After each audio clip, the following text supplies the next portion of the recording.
চালা পর সব উন্ডে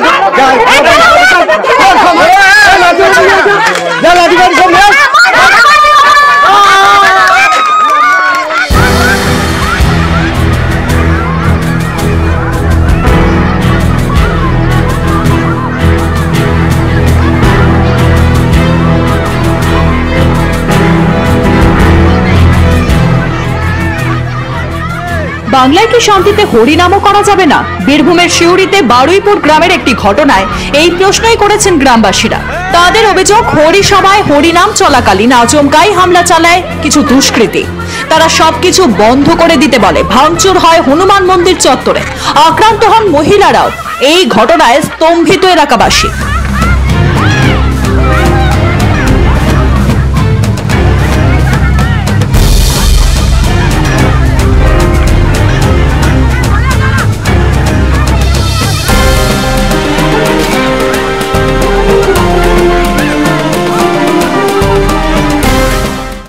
আপনি মা, আপনি দিদি, আপনাকে মেরেছে, আপনি ঠিক আছে, আপনি আজকে আমাদের সঙ্গে যাবেন।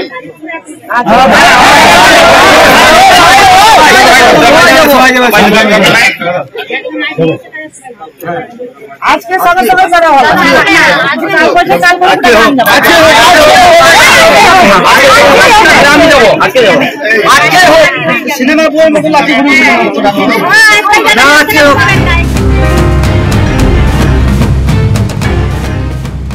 হামলার খবর শুনে রাতেই সেখানে ছুটে যান বিজেপির সাধারণ সম্পাদক জগন্নাথ চট্টোপাধ্যায় ও জেলার বিজেপি সভাপতি ধ্রুব সাহা। তারা কথা বলেন পুলিশের সঙ্গে। দুষ্কৃতীদের দ্রুত গ্রেফতারির দাবি জানান তারা। আপনাদের এগেইনস্টে মামলা জানা আমরা ভাই বলে যাচ্ছি কিন্তু আমরা তদন্ত দেখব কিন্তু পুলিশ তো আপনারা সিকিউরিটি দিতে পারেন না। সিনিয়র কাস্ট মহিলা সিনিয়র কাস্ট মহিলার গায়ে হাত রেখে ঠিক আছে এটার সঙ্গে কমপ্লেন অ্যাকশন হবে। বলছি এখানে কমোশন তৈরি হয়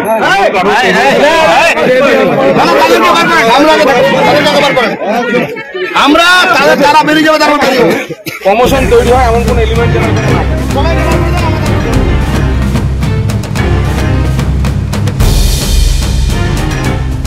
বিজেপি নেতারা ছুটে গিয়ে মানুষের পাশে দাঁড়ালে পরিস্থিতি কিছুটা শান্ত হয়। গ্রেফতার করা হয় দুজনকে।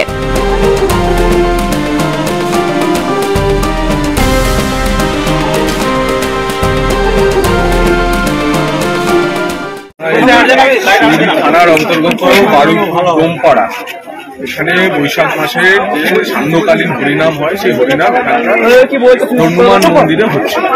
স্থানীয় তফসিলি জাতির মহিলারা এসে এই হরিনাম করছিলেন। অতর্কিতে কিছু দুষ্কৃতী এবং ঘটনাচক্রে তারা অসনাতনী, তারা এসে তাদের উপর আক্রমণ চালায়। তারা বলতে থাকে যে জয় শ্রীরাম করা যাবে না, হরিনাম করা যাবে না, হনুমান মন্দিরে আক্রমণ করে। এই ঘটনাতে বারুইপুর গ্রামের সমস্ত সনাতনীরা এক হয়ে রাস্তায় নামে। পুলিশের সাহায্য প্রাথমিকভাবে চেয়েও তারা পায়নি।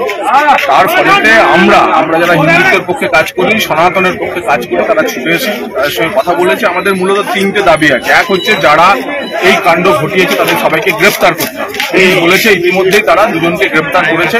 বাকিও যাদের নামে মামলা হবে তাদেরকে গ্রেফতার করতে হবে। আমরা এখান থেকে এখন আহতদের দেখতে যাব। দ্বিতীয় বিষয় যেটা হচ্ছে, এখানে পুলিশ ফাঁড়ির অপদার্থতা, পুলিশ ফাঁড়িতে মদ খাওয়া হয়, পুলিশ ফাঁড়ি থেকেই হচ্ছে অপরাধ কাজ চালানো হয় বলে গ্রামবাসীদের অভিযোগ পেয়েছিলাম। আমরা থানার আইসি এবং যিনি ঊর্ধ্বতন অফিসার আছেন তাকে জানিয়েছিলাম। তারা বলেছেন 24 ঘন্টার মধ্যে এখানে থানা ফাঁড়ির সমস্ত অফিসার চেঞ্জ করে দেওয়া হবে এবং থানা আরো শক্তিশালী হবে। আমাদের তৃতীয় দায়িত্ব ছিল যে সনাতনীদের ধর্মাচরণে কোনো বাধাদান চলবে না, আর বাধা যারা দিচ্ছে সেই বাধাদানকারীরা সরাতে হবে। পুলিশ সেটাও বলেছে যে সনাতনীদের ধর্মাচরণ এবং তফসিলি সমাজের ধর্মাচরণ অব্যাহত থাকবে। আমরা পুলিশকে 48 ঘন্টা সময় দিচ্ছি। এই 48 ঘন্টার মধ্যে যদি থানার পরিবর্তন না হয়, প্রকৃত মামলা করে বাকি অপরাধীদের গ্রেপ্তার না হয় এবং ধর্মাচরণ এখানে শুরু না হয়, আমরা এই বারুইপুরকে আমরা বৃহত্তর জায়গায় নিয়ে যাবো। ভারতীয় জনতা পার্টি ছেড়ে দেবে না। আমরা সন্দেশখালীর আন্দোলন করে দেখিয়েছি, বারুইপুরেও দুয়ারে সন্দেশখালী হতে চলেছে। আমরা এই সন্দেশখালীর এই যে প্রক্রিয়া, মা বোনদের উপর অত্যাচার হয়েছে, আজকে তফসিলি জাতির মা বোনদের উপর অত্যাচার হয়েছে, ঠিক সন্দেশখালীতে যা হয়েছিল এখানেও তাই হয়েছে। তা আমরা ঠেকাবো, যে কোনো মূল্যে ঠেকাবো। এবং তার জন্য প্রয়োজন হলে বিজেপি, প্রয়োজন হলে এই ভোটের মরশুমে আমাদের রাজ্য নেতৃত্ব, কেন্দ্রীয় নেতৃত্বকেও দরকার হলে বারুইপুরে নিয়ে আসবে। ঘটনার পর পুলিশের উচ্চপদস্থ কর্তারা বলছেন ব্যবস্থা নেবেন, কিন্তু শান্তিতে যারা হরিনাম করছিলেন তাদের কি দোষ? বুঝতে পারছেন না কেউই। কেন এই হামলা চললো তা নিয়ে উঠছে প্রশ্ন। এর আগে সন্দেশখালীতে দেখা গেছে নানাভাবে আক্রান্ত হয়েছেন মহিলারা।